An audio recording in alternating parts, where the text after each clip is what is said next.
Everybody, I'm going to be on Fox News at 4:20 p.m. If you could talk to Mark Zuckerberg tomorrow, what would you ask? I'd like, for example, to be able to ask Mr. Zuckerberg, is it a fair bargain for me to give up all of my personal data to Facebook and apparently everybody else in the Milky Way in exchange for me being able to see what some of my high school buddies had for dinner?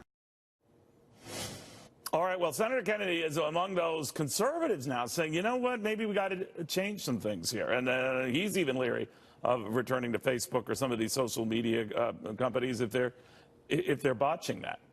Let's get the read now from Fox News contributors Jessica Tarloff, and we got Kat Timpf along with cybersecurity privacy attorney Lisa Garber. Lisa, ended with you. It looks like there's going to be a push for regulation here, and even Mark Zuckerberg all but called for it. The question is how far it goes and whether it's going to change people's behavior using these sites. What do you think? Hopefully this will go further than the hashtag delete Facebook movement. And at this point, Mark Zuckerberg can't hide under his signature hoodie anymore. He has to push for privacy. He's seeing that consumers and users of Facebook are really unhappy. And this extends to almost every social media platform, not just the ones that Facebook owns. The problem is that with these vast social networks, where Facebook has over 2.2 billion users at this point in time, there's no privacy by design. There's no privacy baked in. So all of these layers kept getting added over the past, 10, 15 years to a point where they can't control the amount of data they actually have. Well, they've got 2 billion customers worldwide, right? So what I'm wondering is they throw out the baby with the bathwater. That they go too far, or they make people think twice about using any of this technology, your generation. Yeah, I certainly think twice. I'm going to think twice now what I say on Facebook Messenger, and I also have everything I've ever said on Facebook Messenger flashing before my eyes. But this is how this company runs. The reason that it's free is because they can pay for it with targeted ads, and that's how they get the money, by taking your information and targeting advertising. Social media. Everything is out there. Everything's absolutely out there. But they're trying to revamp the privacy settings. Nothing's really changing. They're the same. Yeah, they're the exact same settings. It's the exact same settings. Has it changed any of you when you use this technology? I actually don't have a Facebook account, and I never did. Yeah, I only have Twitter, which I only got when I came here, so that everyone who loves me so much that watches Fox News Channel could tell me how much they love me. Only love notes. Yeah, it's happening right now. I don't have it, but it's interesting to look at the differences even between millennial and Gen Z use of Facebook. It's much lower for Gen Z. And you see rises in the use of Instagram and Snapchat, and we have no idea what even else is going to come out there. So Facebook, I think Senator Kennedy's right there. He says, I don't need to see what my friend from high school had for dinner. A lot of people are looking at Facebook as quite an outdated tool. They're already interconnected, and they have other ways to do that. They can use secure services like WhatsApp.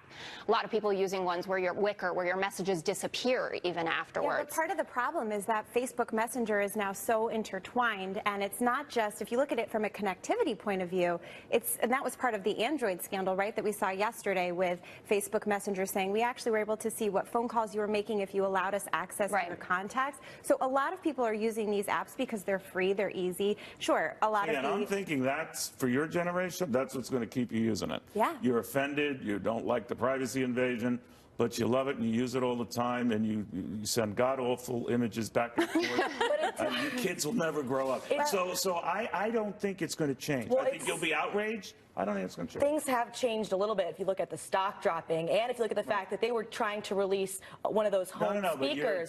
They were going to release one of those home speakers in May, and now they're postponing that because nobody's going to want that in their home right now. I'm saying your generation will whine and complain about this, but then still have this technology, and you won't change. You will leave this office still staring at that phone and stumble into a door. Well, I will walk very effectively into the door while staring at it. I'm still going to be staring at my phone, but I've been wearing a tinfoil hat for the past 5-6 years. I haven't had a Facebook account. Exactly, but it's so but it's so interconnected with, well, wearing a tinfoil hat is not a sin. No, it's the new look. Right. I'm telling you, here's what doesn't change.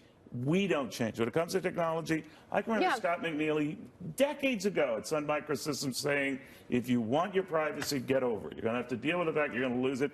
And I think, particularly you guys' generation, you need this stuff. It's like a fix for you guys. Well, definitely like a drug now to be on your phones and to whatever your drug of choice is. My point in bringing up other services where you can talk to your friends. Suddenly be getting a call.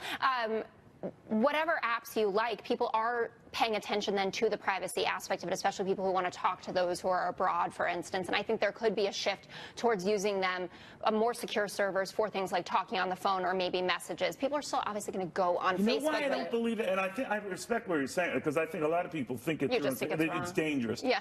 But just like when you see emails that come public or text back and forth between people say, well, I'll certainly never do that again, or I won't do that again. Oh, no, that and lo and behold, it continues. Well, you remember all the Fox News accounts on Twitter that were getting hacked? And yes, I am very low on the totem pole here, and I was still so freaked out. I was like, oh my God, if my DMs ever got exposed. And then the next day, I was what? Or Dunkin' Donuts, and the one came out. It was like, embarrassing.